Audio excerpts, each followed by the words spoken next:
Hello and welcome back to Pathfinder. My name is Philip, and I'm here to talk about Pathfinder 2nd Edition.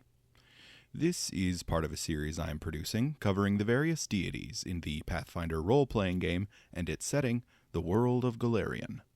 Last time, I covered Rovagug, god of destruction and wrath.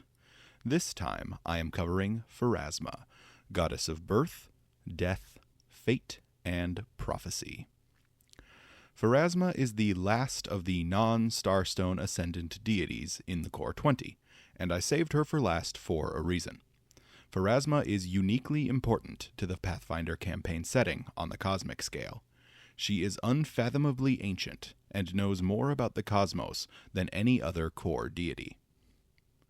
Pharasma is known by several names and epithets, including the Lady of Graves, the Mother of Souls, the Grey Lady, and the Survivor.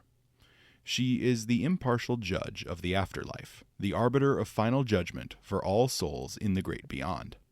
Pharasma is known for her nigh unshakable impartiality, never picking favorites in disputes between deities, and never abusing her power over judgment to strengthen her allies or weaken her enemies. The notable exception to her impartiality is the creation and existence of undead, to which she is strongly opposed. As a goddess of prophecy and fate, Pharasma possesses the gift of foresight, at least to some degree. Legends say that when a soul is born, Pharasma immediately understands that being's fate. Even with this power, however, she reserves final judgment for each soul until they stand before her as she sits upon her throne. Outside of her dedicated clergy, Pharasma is generally worshipped by midwives, pregnant women, and those who deal with the dead, like morticians. She is also worshipped by those who hunt and destroy the undead. Pharasma is generally depicted as a stoic woman of Gurundi descent, seated on a throne. She has long, free-flowing white hair, solid white eyes, and skin the color of ash. She is typically depicted in a long black dress or robe, and is often shown holding an hourglass filled with red sand. Different followers might depict her in different ways, depending on which aspect that follower is focused on. Pregnant women and those focused on birth will likely portray her as a midwife. Seers and oracles might depict her as a mad prophet, and morticians might depict her as a reaper. The Grey Lady makes her home in the Boneyard, a realm of the outer sphere dedicated to the judgment of the dead. The Boneyard sits atop the Spire, an infinitely tall, metaphysical pillar situated in the outer sphere, which overlooks the city of Axis. The River of Souls, the path which all souls travel as they move from mortal life into the afterlife, flows through the Boneyard, depositing souls upon the plane for final judgment. The Boneyard itself is a vast necropolis, made up of foyers, courtyards, graveyards, and mausoleums, filled with the souls of the recently deceased. Pharasma herself resides in her private palace, an enormous Gothic cathedral, crafted from white stone with jet-black floors. The contrast in colors is meant to reflect the goddess's dominion over both birth and death. Devout followers of Pharasma, called Pharasmans, are called to live lives devoted to one or more of her aspects, most commonly birth or death. Those followers devoted to her birth aspect often work as midwives or healers focused on birth. Even those without magical talent can become skilled healers, capable of performing modern C-section surgeries with high rates of success. Those followers devoted to her death aspect often serve as morticians, gravediggers, cemetery guards, or medical workers focused on end-of-life care. One of their primary functions is to sanctify the bodies of the deceased, to prevent them from rising as undead. Followers devoted to her prophecy aspect are particularly rare, especially since the beginning of the Age of Lost Omens, when prophecy began to die. Most followers, focused on this aspect, have concluded that Pharasma's dominion over prophecy is waning in recent years, in favor of her dominion over fate. Additionally, clergy members are typically responsible for maintaining birth and death records for their community, regardless of which aspect they worship. Churches and temples to Pharasma are generally large Gothic cathedrals, typically situated near one or more cemeteries. Many cathedrals are built atop networks of catacombs used to inter the dead. To be buried in these crypts is generally thought to bring the Grey Lady's favor, and these are often reserved for priests or wealthy church patrons. Shrines to the Lady of Graves are much smaller, sometimes consisting of a marker in a graveyard, or even as a single stone in an otherwise empty field. Pharasma's holy text is a book of prophecies and teachings called The Bones Land in a Spiral. Written in an age long past by a priest long forgotten, the main body of the text contains a series of vague and non-specific prophecies which even inexperienced priests find difficult to decipher. Other sections of the text were added later to provide information on childbirth, burial rites, and performing auguries. The faith of Pharasma has existed on Golarion for as long as sentient humanoids have existed on the planet. During the rise of the Aslanti period, the Grey Lady was worshipped widely, and her faith survived Earthfall and maintained a strong foothold on Golarion to the present day. Across the Inner Sea region, her faith is currently strongest in Nex, Osirian, Kadira, Thuvia, the Shackles, Varisia, Bravoy, and Ustalav. Her faith is also prominent in Tian Sha, particularly in Amanandar, now called Linvar, Dangma, Goka, Shaguang, Shenmen, Shokuro, and Jiha. In addition to the natives of these lands, Pharasma is particularly popular among the Shoanti, the peoples of the Mwangi Expanse, half-orcs, and especially the Duskwalkers. Cosmically, Pharasma is arguably the most important of the core deities in the Pathfinder campaign setting. Pharasma is ancient, to the point that she is actually older than the current incarnation of the universe. Pharasma is the survivor, the last living inhabitant of the previous incarnation of the universe. At the end of time, during the previous cycle, Pharasma was chosen as the survivor, to escape destruction and restart the cycle. When everything else was gone, Pharasma found herself alone, existing only in a void, with nothing but the seal upon which she stood. The seal was the gravestone of the previous reality, and would serve as the nexus of this reality. Pharasma herself could recall nothing of her previous life, only that she had survived something which had come before, and was now gone. She read the words upon the seal. Reality is born, reality must die, so somewhere in between must dwell both you and I. Understanding the nature of the seal and the infinite potential reality before her, Pharasma looked out over the 8 edges of the seal. Then she stepped off. As her foot fell, the seal expanded, ensuring she remained supported. But though she caught herself and did not fall, Pharasma felt fear for the first time. For as she stepped out, she sensed that she was not as alone as she had thought. Somewhere, out in the infinite chaotic void, something stirred with hunger. What the source of this fear was, no one, not even the Lady of Graves herself, can say. Shaken by her fear, Pharasma stepped again, not directly outward, but to the side, along the edge of the seal. But with each step, the seal continued to grow, leading her to walk in an expanding spiral. The growth of the seal allowed the outer planes to spring into existence, with the seal forming the top of the spire, Pharasma's eventual home. As the Grey Lady walked, the first 8 gods sprang into existence, one for each side of the octagonal seal. Desna began to place the stars into the heavens. Sarenrae chose her favorite of these stars and turned them into suns, blessing them with the ability to sustain life. Ehis and Asmodeus, the brothers, rose as gods of freedom and law, destined to define good and evil with their conflict.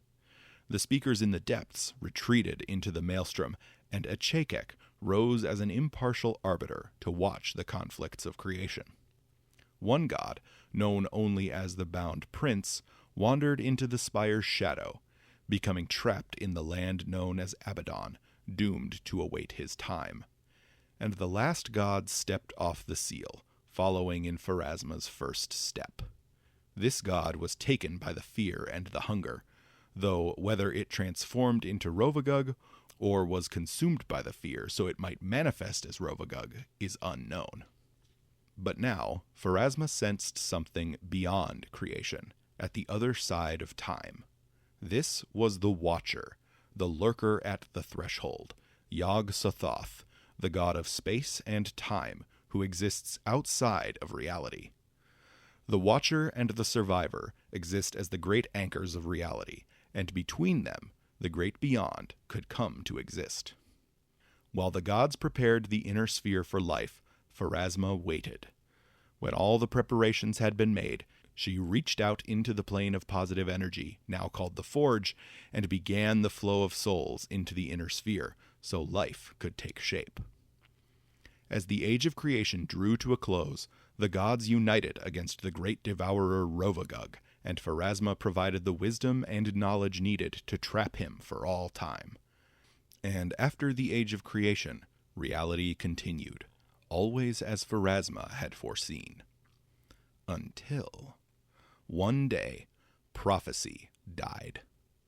Foresight, the predictability of causality itself, was violently torn away.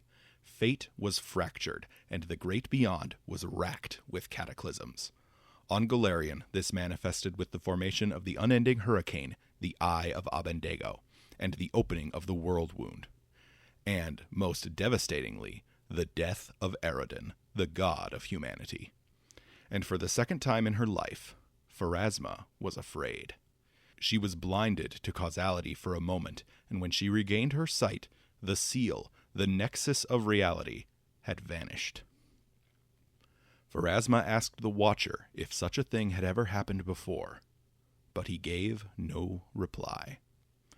And yet, reality continued, untethered from the seal and from prophecy, and Pharasma understood that reality had grown beyond these frameworks, and she grew content to watch the progress of existence, filling her role as judge and arbiter of souls. She waits still for the end of time, when she will prepare the next seal, and will choose the next survivor. And yet, she fears still, for if she fails to choose the survivor, then all shall end, and the cycle will be broken. Of course, most of these legends are contested, to one degree or another. Much of the information I've presented comes from a single source, the Windsong Testaments, a set of accounts recorded in-universe at the Windsong Abbey. Another in-universe account of the origins of creation, the Concordance of Rivals, presents a different narrative. In this account, Pharasma recalls her life before becoming the survivor, and actively works toward creating a universe which is not vulnerable to the same destruction as her old reality. According to the Concordance, Pharasma wove reality into existence by spinning the raw quintessence of the universe into the threads of the realms of the outer sphere. She spun life into the universe, which took on a sentience of its own, and this sentience may or may not be Yog-Sothoth. Pharasma watched as the universe she had spun up gave birth to the two great motes of power, Ehis and Asmodeus, who then began to experiment with creating life. After the death of Ehis, the gods turned to Pharasma, recognizing her for the first time, and she took on the role of judge, with Ehis's own soul as the first to be weighed. I imagine that these contradictory stories are completely intentional on the part of Paizo's writers, as religion is often filled with inconsistencies and contradictions. They add depth and richness to the lore of Golarion, making it feel more lived in. Anyway, back to the main topic. Pharasma is on decidedly neutral terms with nearly all deities. She has relatively few dedicated allies, and no known friends. Other deities of death, such as Magrim of the Dwarven Pantheon, often work with her in her goals and duties as judge and shepherd of the dead. Deities of unrelated domains generally maintain working relationships with the Lady of Graves, in no small part because she is responsible for judging the souls of their followers. Souls cannot make it to their final place in the afterlife without Pharasma's judgment, so most deities at least try to maintain good relations with her. The Grey Lady is thought to have some kind of relationship with Grotus, the god of the apocalypse, who exists as a moon hovering above the boneyard. The nature of this relationship, however, is unknown, and Pharasma has offered no comment on this topic. Legends of Grotus, however, claim that he will be the one to turn out the lights on the universe after Pharasma has judged herself, leaving only the Watcher, the next survivor, and the Seal, from which the next cycle of reality can begin. On the topic of the survivor, rumor swirls among Pharasma's psychopomp servants that her youngest daughter, the psychopomp usher Atropos, is her chosen successor.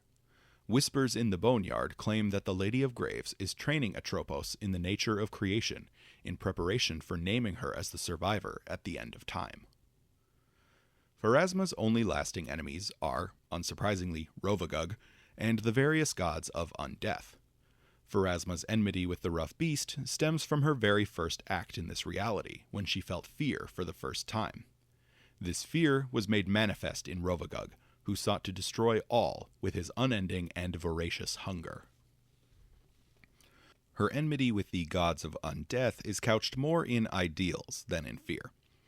Urgathoa, the first undead, rejected her fate as her soul made its way to the boneyard. She forced her way back into existence, manifesting unlife. Pharasma took this as an affront, a total upheaval of the nature of reality. To this day, she seeks to bring the Pallid Princess to heel, eliminating undeath and restoring the flow of souls to the afterlife. This enmity extends to other deities of undeath as well, from Zura, the demon lord of vampires, to Cabriri, the demon lord of ghouls, to Orcus, the demon lord of necromancy, to Fumeyoshi, the lord of envy. One notable deity of undeath for whom Pharasma's disdain is particularly strong is Nimbaloth, the empty death, the outer goddess of ghosts and swamps. Whispered rumors among the faithful suggest that Pharasma and Nimbaloth once clashed, and the struggle cost Nimbaloth her corporeal form, forcing her to manifest forever as a ghost. Pharasma supposedly still bears a scar from the fight to this day. Nimbaloth is only one of the members of a group of deities known as the Outer Gods. These beings, including Azathoth and Yog-Sothoth, are a group of alien deities based strongly on the stories of H.P. Lovecraft. They are said to exist outside of the Great Beyond, and to predate Pharasma and this iteration of creation. Pharasma's relationship with the Outer Gods as a whole is largely unspecified, though her followers on Golarion often feud with their cultists. Pharasmans often see the elder cultists' claims that their gods are older and more powerful than the Grey Lady to be heretical. Still, Pharasma is known to give most of the Outer Gods a wide berth. Finally, Iomedae, the ascendant goddess of rulership and honor, bears a grudge against Pharasma for her suspected involvement in the fate of Eredin. While everyone agrees that prophecy died with Eredin, some believe that Pharasma, as the goddess of fate, was able to foresee the god of humanity's death, and did nothing to warn the world. Iomedae, a follower of Eredin, believes this to some degree, though whether there is any truth to this suspicion is anyone's guess. Still, Iomedae's grudge simmers, leaving tension between the two goddesses. For players who might be interested in characters who follow Pharasma, here are a few useful details. For those using the alignment rules, Pharasma is a true neutral deity, and will also accept clerics of neutral good and lawful neutral alignment. Her edicts are to destroy the undead, to strive to understand ancient prophecies, and to lay the dead to rest. On the other hand, to create undead, to desecrate a corpse, or to rob a tomb are all anathema to Pharasma. While controlling existing undead is not technically anathema, it is highly frowned upon by members of the faith. Her holy symbol is a spiraling comet, representing her spiraling journey on the seal at the beginning of creation. Her domains are death, fate, healing, and knowledge, and she has the alternate domains of soul, time, and vigil. Pharasma's sacred colors are blue and white, though the majority of her clergy do not make these the dominant colors in their garb. There are currently two schools of thought among Pharasman priests in regard to dress and clothing. Members of the larger traditionalist school dress almost exclusively in black, drawing inspiration from traditional funerary garb throughout the Inner Sea. These followers emphasize the somber and serious nature of the Grey Lady's dominion over death. They might incorporate simple silver or steel decorations into their outfits, or hoods reminiscent of funeral veils. The other school of thought among Pharasma's clergy is far newer and more radical in its taste. Followers of this school of thought place a greater emphasis on Pharasma's domain over birth and fate, displaying this by incorporating more colors and patterns into their clothing. They tend toward purples, blues, and whites, and embrace more ostentatious and elaborate garb. This newer sect is smaller and less influential, and the members of the traditionalist school often look down upon their more radical brethren. These trends in Pharasman fashion are less applicable outside of the Inner Sea region. Pharasma's favored weapon is the dagger, and most followers will carry at least one, even those who elect not to carry it as their primary weapon. Many followers will carry a special dagger, called a skein, which bears a depiction of Pharasma's face and hair on the pommel. This skein is intended for specific rituals, from cutting the umbilical cords of newborn children to cutting shrouds out of cloth for the recently deceased. The Pharasman Church teaches no specific fighting style with the dagger, so followers might specialize in either melee or ranged combat. Followers focused on destroying undead might choose to carry weapons with the versatile trait, to deal with the many damage resistances found among undead creatures.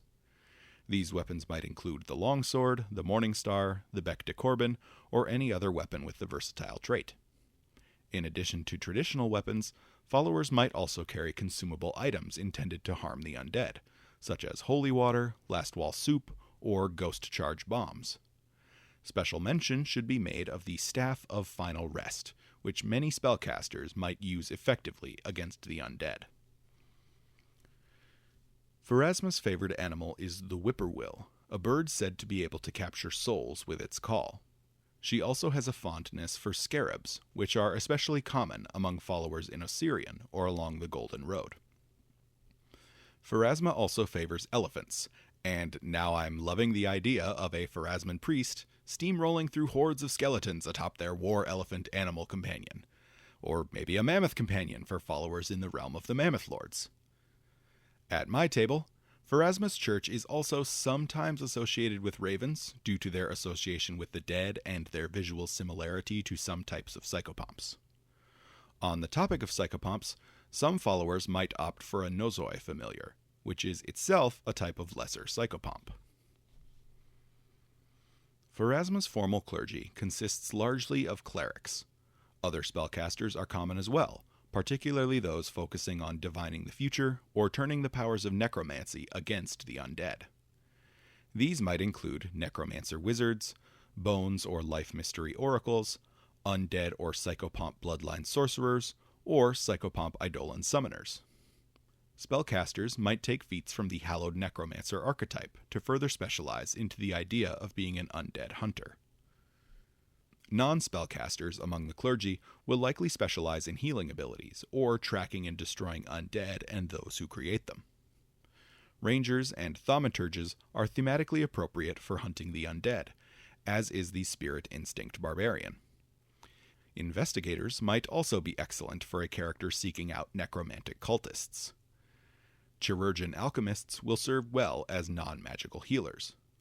Martial classes might take feats from the Undead Slayer archetype to maximize their offensive capabilities, or from the Medic archetype to focus on healing their allies.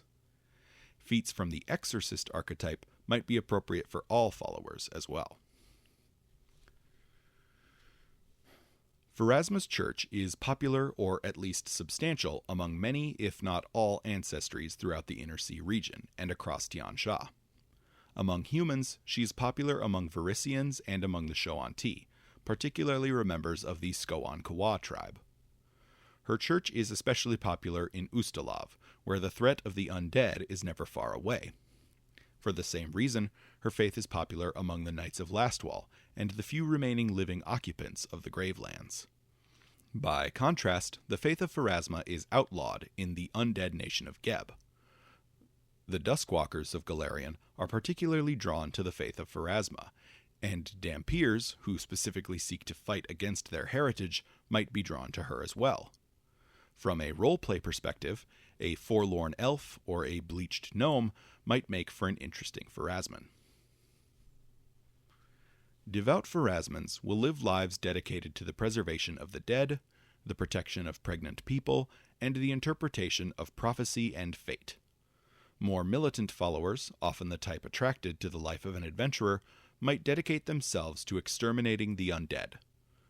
Pharasmans focused on preserving the dead are generally somber, dour individuals, while those focused on birth and pregnancy tend to be more upbeat and approachable. Those focused on prophecy and fate are the most mysterious and esoteric. Pharasmans who take up the life of an adventurer are most often motivated by a desire to lay the dead to rest. They take on the role of undead slayers, ridding Golarion of the scourge of unlife.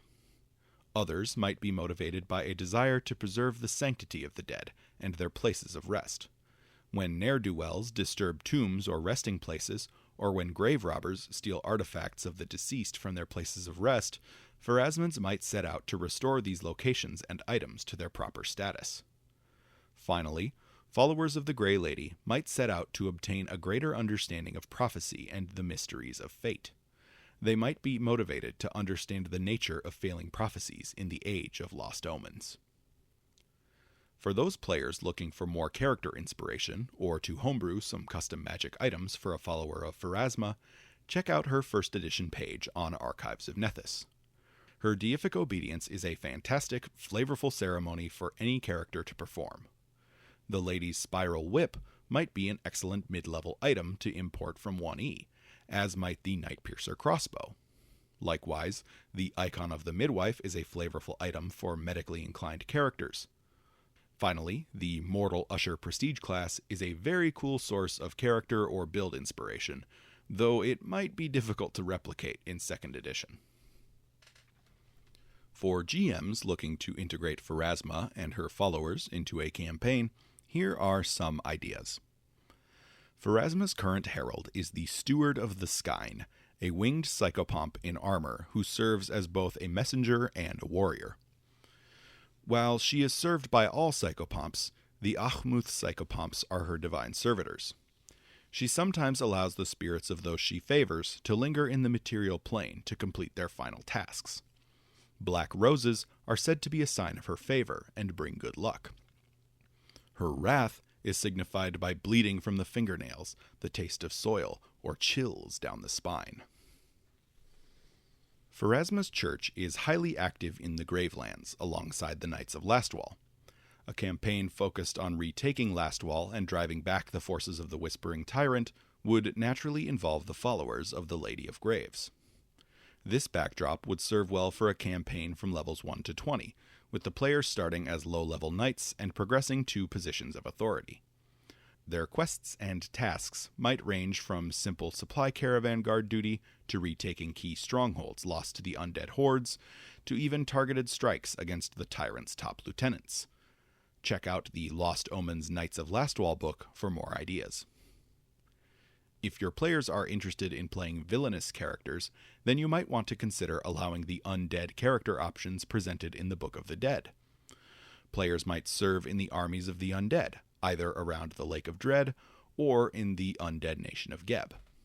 In this campaign, the Church of Pharasma would serve as the antagonists. PCs might be tasked with hunting down secret cults of Pharasma focused on toppling the government of Geb. This would be an excellent opportunity to incorporate the Church into an intrigue-heavy campaign. While I haven't played it yet, the Bloodlord's adventure path might serve as an excellent source of inspiration. Finally, Pharasma's dominion over prophecy can serve as a great kickoff for a campaign. While I personally dislike relying too heavily on prophecy, there are some excellent tools for integrating it into the world of Golarion.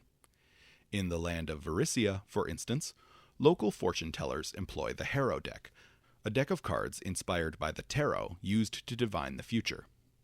A Pharasman fortune teller from this region might direct the PCs toward a series of plot hooks. Now, I like the classic Varisian adventures, particularly involving the Rune Lords of ancient Thassalon. This campaign might be an opportunity to further the story of the Rune Lords and New Thassalon. I'm imagining a powerful necromancer rising to attempt to claim the title of Rune Lord of Gluttony, and Pharasma speaking through her fortune teller to guide the PCs to stop them. For inspiration on the Harrow, check out the Curse of the Crimson Throne adventure path, as well as the more recent Stolen Fate adventure path. So that's it. That's Pharasma, the goddess of birth, death, prophecy, and fate. She is immeasurably ancient, impossibly powerful, and endlessly mysterious. Her faith is prominent throughout the land, and her alignment against the undead makes her relevant to almost any adventure. Up next, I need to take a bit of a detour. This series was intended to focus on the core deities of the Pathfinder campaign setting, and those of you following along have probably noticed that I've saved 3 specific deities for last: Iomedae, Norgorber, and Caden Kalian. These 3 gods, the Starstone Ascendant, are each mortals who ascended to divinity by passing the test of the Starstone. So, to explain these deities properly, I need to explain the Starstone. And to explain the Starstone, I need to explain the person who discovered it. So, up next, the most pivotal figure in the recent history of the Inner Sea region, Erodin, the dead god of humanity. If you enjoyed this video, consider checking out my rules supplement Expanded Ancestries on Pathfinder Infinite. It adds over 200 new ancestry feats to the game, spread among each of the ancestries not covered by the Pathfinder 2e remaster. And be sure to like and subscribe to see more videos like this.